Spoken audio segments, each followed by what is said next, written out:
Samus Aran, one of the most important women in gaming. The infamous bounty hunter has been shooting down Metroids and space pirates since the first Metroid game was released in 1986. The first Metroid was one of the most influential games at its time, and even now its very vocal fanbase clamors for a new iteration. Which would be great. Retro, please make another Metroid title. Please! Usually I prefer to do character analysis on a game-by-game basis.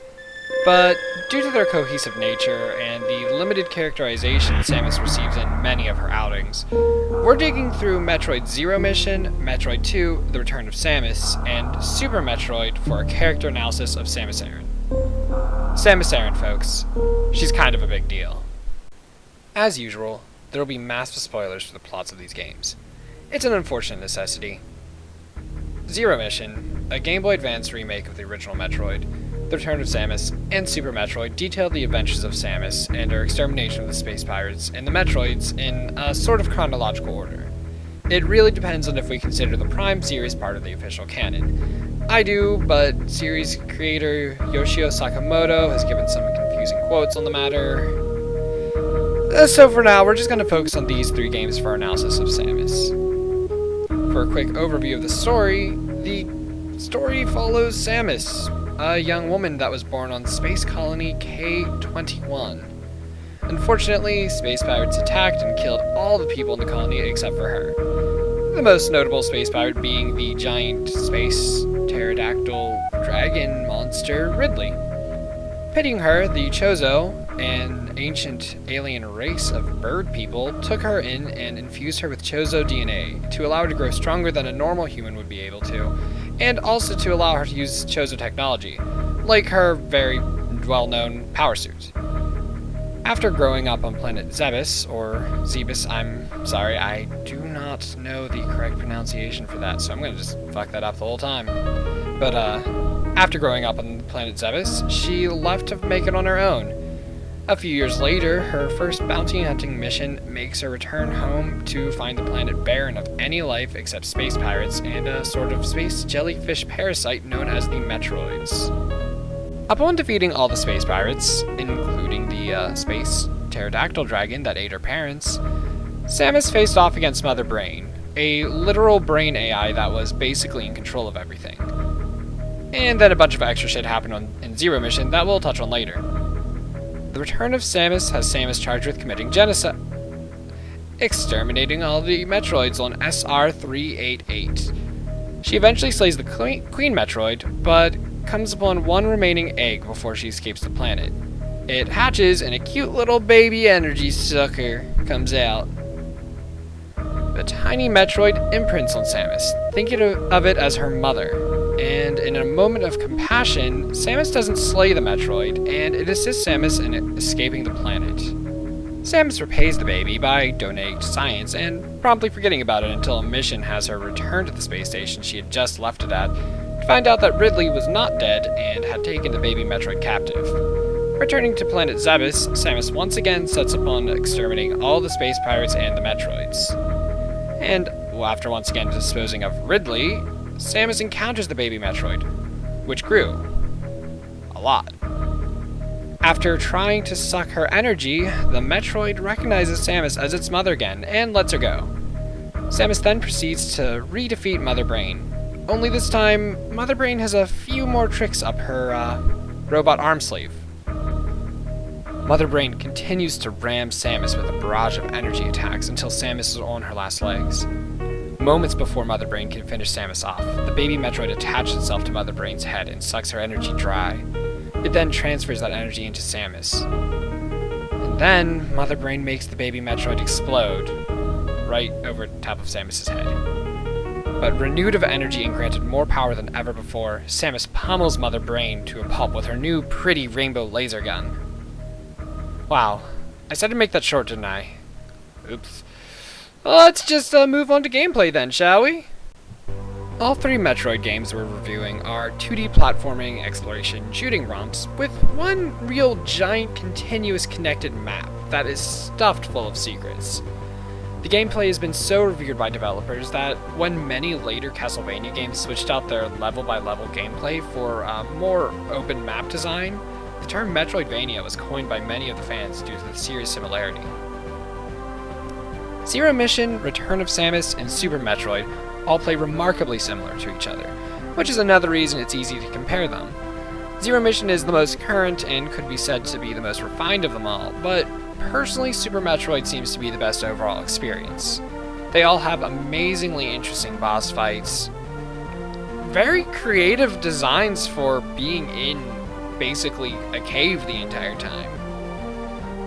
And, it's an interesting thing to note that all of the games contain similar power-ups, but they actually do a decent job of switching up the order in which you actually receive them. For instance, you begin to get the super missiles much earlier in Super Metroid than in Zero Mission, and they don't even appear in the Return of Samus. I didn't get the chance to play most of these until fairly recently, and I have to say that all the games hold up very well, even through the eyes of someone that actually doesn't have nostalgia clogging their eyes. Even with Return of Samus easily being the weak link in the chain, these are such well done games, it's astounding, and if you consider yourself a gamer that enjoys 2D side-scrolling games, it's worth your time to give them a shot. But most important to dig when concerning gameplay with a female protagonist is whether it's needlessly gendered or not. Well, unless I've been in a cave so long with Samus, nothing about side-scrolling action games where you shoot guns is really a negative female stereotype. All of our power-ups are things like missiles and grappling laser things and the morph ball. The closest thing I have to gendered gameplay might be in Zero Mission. The game remains vaguely faithful to the original until you defeat the original's final boss. After beating Mother Brain, you escape the area, and Samus flies away from Zebes in her ship. After removing her power suit, space pirates get the drop on her and she crashes back down. And without the aid of her power suit, all Samus has is her emergency phaser pistol to basically stun the enemies. From there until you gain her ultimate suit in the game, everything becomes stealth-based, and avoiding enemies is literally your only option, because they can basically kill you in just a couple hits. This might get a bit close to the depowering women trope again, but I'm willing to say it was just their attempt to surprise gamers that had been the original with something unseen in the series. If not just because Samus manages to survive and makes it all the way past the space pirates on her own merits, until she gets deep into the ruins of her old home, and fights a Chozo spirit, which gives her a new power suit, after, of course, completing the obligatory boss fight where she has to prove her strength. The last thing I want to mention about the gameplay is that most of the final bosses are technically women as well. Mother Brain is the boss of the original Metroid and of Super Metroid, and a Queen Metroid is the final boss of Samus Returns. I do note something similar about the two. Like they're both technically mother... Go away, Other M. We'll deal with you some other time. But yeah, that's all for gameplay. How does our heroine look while she's slaughtering her foes? Samus's appearance is fluid, to say the least. She didn't have a concrete character model underneath the suit until Zero Mission itself, which kind of gave us the current version of Samus that we all know. Although her power suit models have been fairly consistent, so let's start with them. Her power suit is definitely one of my personal favorite suits of armor in general, if not just female designed armor. It's huge, bulky, intimidating as fuck, and oh so functional. Now, all her armor is technically called her power suit, but that's also the name of the one she begins with in most games. It's the smallest and weakest of them all, but is still capable of performing feats such as the speed dash and turning into the morph ball. It's mostly yellow with a bit of red around the top, and of course there's Samus's helmet. The visor is also a nice shade of green or blue depending on the game and image. The next suit is her Varia suit, a bastardization on the term barrier suit.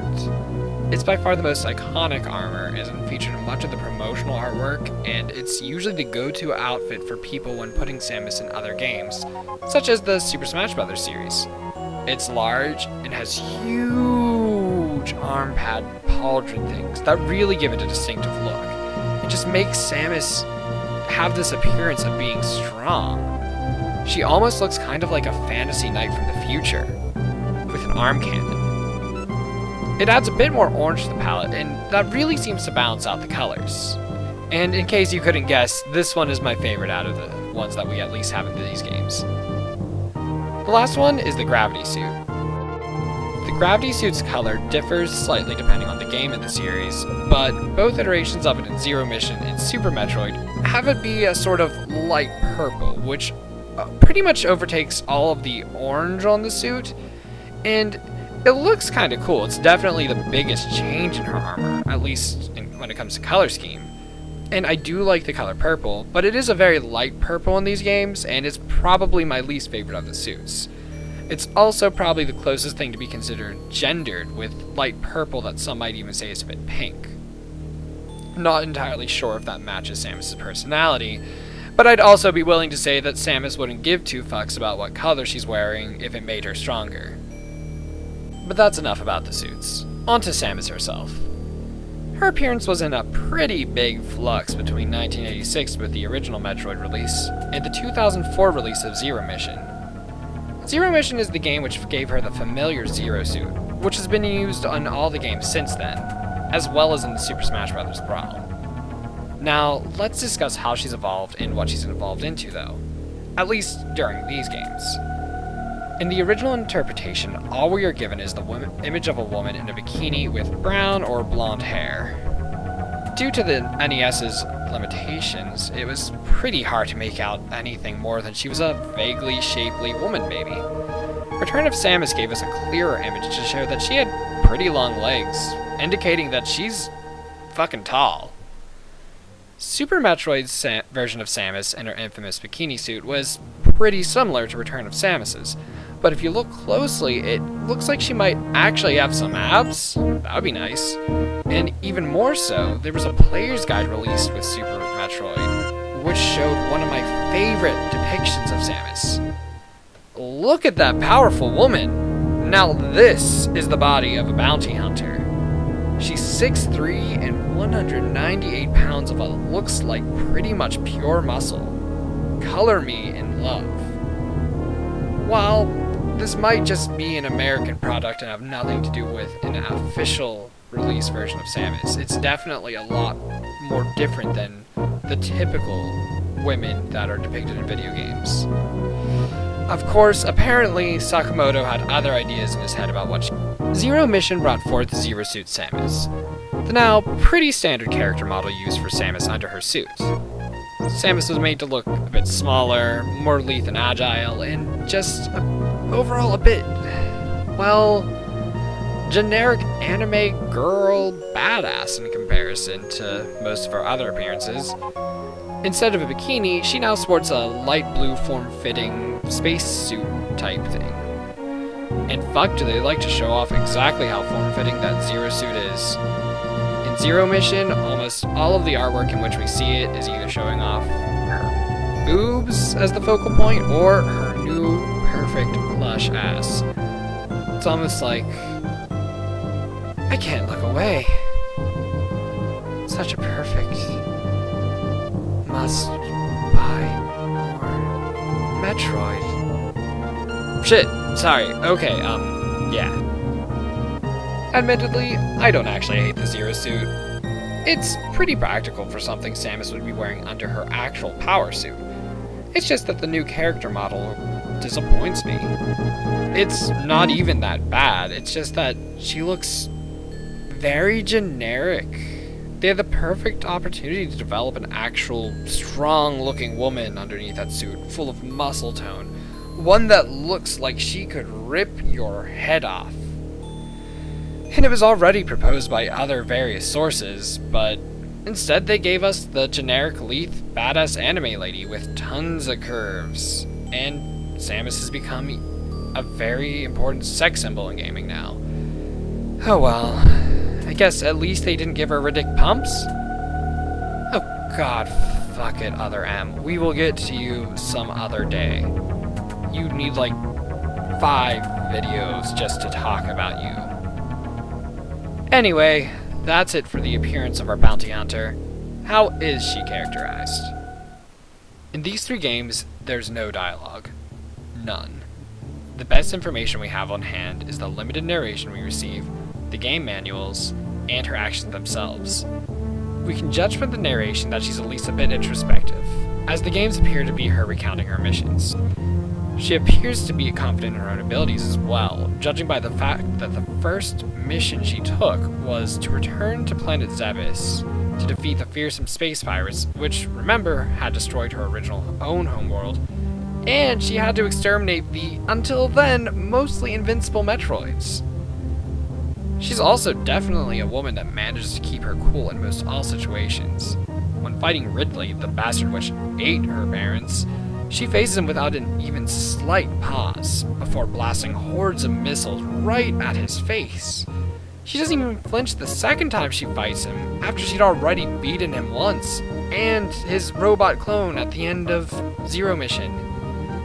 Her imminent death doesn't even seem to faze her that much, when Mother Brain had her cornered in Super Metroid. Maybe that was because of the system's limitations. But at that time, it's all people had to go on, and a lot of people started to visualize her this way. And I think that image still stands out a lot in the fans' minds. It's important to pay attention to how Samus was really depicted while moving and attacking in these games. She's not the typical anime woman that you see come out of Japan. She is a total badass. She was raised as a warrior, and you can see that in her movements. She doesn't get stuck with the cliched, I was never taught how to run, flailing my arms run that a lot of girls in gaming get, even if they're depicted as being strong, athletic people. Samus is not a cold and emotionless being, however. Although it's not properly demonstrated in the games, the scene in which Samus spares the last Metroid, the baby, she demonstrates her empathy. According to the out-of-game text, Samus sees this creature as the last of its kind, in a way sort of similar to herself. And it's debatable as to whether she embarks upon her mission in Super Metroid simply because it was a mission, or because she wanted to personally rescue the baby Metroid. Of course, one could also say that she just wanted to beat down Ridley again, because that fucker ate her parents. Really, almost all of Samus's personality was built up by the players and the severely limited text that supported it. But that was enough, and I really think it is telling that many of the fans, both men and women, developed her to be this badass in their minds. I think that to some degree people wanted a heroine that was more than just the damsel in distress, because when Samus was created, that was basically all there were. But, you know, I've rambled on long enough about Samus's character in these games, and we're going to be getting to some other games eventually which have more of her personality. So let's just finish up this video with some extra bits that didn't completely fit in anywhere else. I don't think I can ever stress enough how much of an important character Samus is in gaming. She's just one of the most popular women in the gaming community since the very beginning, and managed to avoid a certain amount of the overt sexism that many of her fellow founding mothers did, at least in certain respects. While many women loved Lara Croft from Tomb Raider for being the sexy and she knows it, confident, bombastic heroine, many others loved Samus for providing an alternative. One that allowed women to be powerful without having to become sex symbols. That's not to say she completely avoided it. While seeing the bikini at the end of the original Metroid could be seen as a sort of necessary evil to present the fact that she was a woman, the fact that seeing her in a bikini became the reward for shorter playthroughs in subsequent titles could definitely be seen as rewarding the players with a glimpse of her body, basically. Zero Mission's edition of the Zero Suit removed this, but added in pictures that you could earn by completing the game with shorter times and grabbing less of the items. Most of them end up being Samus in what's a kind of orange bikini, but I guess it really could be seen as like a sort of sports bra or just like micro top thing. But it's still rewarding players with various pictures of Samus, and in none of them is she really doing anything cool or noteworthy. Except for I do like the one where she's at the bar, because it shows that she might still be very, very tall, which is something I wasn't getting from the Zero Suit, but It's still just making Samus once again go from badass bounty hunter to a woman on display for your pleasure. And it's not great that the main character of a game, especially a prolific game, can be reduced to fan service at the end of each title.